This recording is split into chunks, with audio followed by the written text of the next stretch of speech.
Hello friends, in today's video I'm gonna be walking through how to add Instagram link to Facebook bio.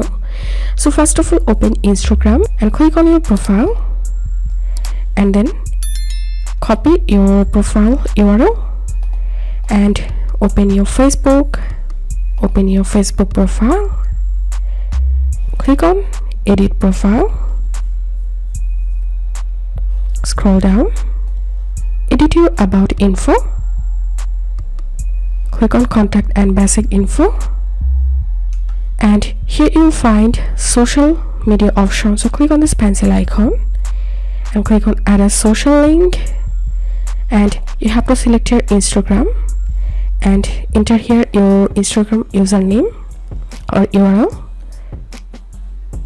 So I'm gonna entering my username here and clicking on save, and here you can see I've successfully added my Instagram to my Facebook bio.